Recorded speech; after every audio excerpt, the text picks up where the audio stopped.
কার্তিকেয় ব্রত অর্থাৎ কার্তিক মাসের ব্রতকথা। একদিন ধর্মাত্মা বসুদেব দেবর্ষি নারদকে বিনীতভাবে জিজ্ঞাসা করলেন, হে ঋষিবর, আমার পত্নী দেবকী যেসব পুত্র প্রসব করছে তাদের সকলকেই দুরাত্মা কংস হত্যা করছে। এখন কি করলে আমাদের পুত্র দীর্ঘায়ু লাভ করবে, দয়া করে তা আমাকে বলুন। দেবর্ষি বললেন, হে বসুদেব, পূর্বকালে শুভগা নামে এক ধর্মনিষ্ঠ ব্রাহ্মণের দক্ষিণা নাম্নী সত্যবাদিনী এবং পতিব্রতা এক পত্নী ছিল। তাদের কোনো সন্তানাদি ছিল না। এই দুঃখে একদিন শুভগা গৃহত্যাগ করে গভীর বনে যাত্রা করলে তার স্ত্রী দক্ষিণাও তাকে অনুসরণ করল। ব্রাহ্মণ পত্নীসহ সেই বনে ঘুরতে ঘুরতে এক সরোবর তীরে উপস্থিত হয়ে দেখল কয়েকজন নারী সেই স্থানে সমবেত হয়ে ধানের অঙ্কুর দ্বারা শোভিত স্থানে অষ্টদল পদ্ম রচনা করে তার মধ্যে কার্তিকের মূর্তি স্থাপন করে ব্রত করছে। দক্ষিণা তাদের কাছে জিজ্ঞাসা করে জানতে পারল যে তারা কার্তিকেয় ব্রত করছে। তখন সেই নারী তাদের কাছে দক্ষিণা জানতে চাইল, এই ব্রত করলে কি ফল হয়।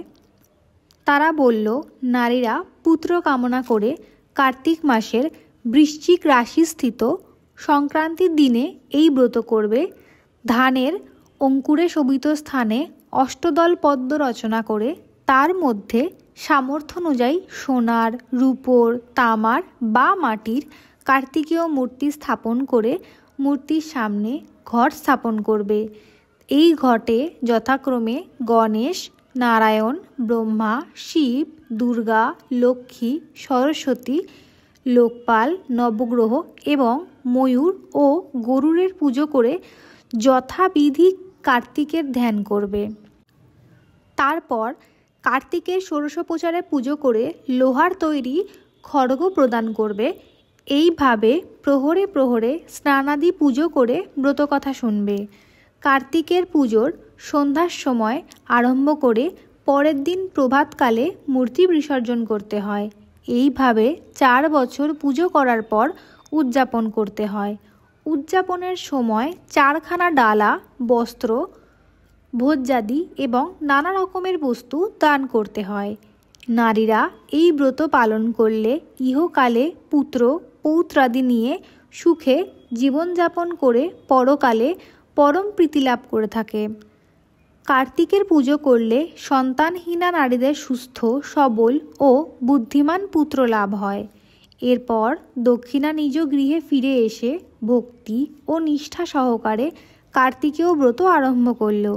এই ব্রত মাহাত্ম্য তারা পৌত্র লাভ করে সুখে কালযাপন করে যথাসময় দেহত্যাগ করে বৈকুণ্ঠে যাত্রা করল। এরপর দেবর্ষি নারদ পুত্রহারা বসুদেবকে উপদেশ দিলেন, হে পুণ্যাত্মা বসুদেব, তোমরা স্বামী স্ত্রী উভয়ে মিলে কার্তিকেয় ব্রত আচরণ করো, তাহলে পরবর্তী যে পুত্র সন্তান জন্মগ্রহণ করবেন তিনি দীর্ঘায়ু লাভ করবেন, ত্রিজগতের অশেষ কল্যাণ সাধন করবেন। দেবর্ষির কথা মতো বসুদেব ও দেবকী কার্তিকেয় ব্রত করে ত্রিলোকপতি নারায়ণকে পুত্ররূপে লাভ করেছিলেন।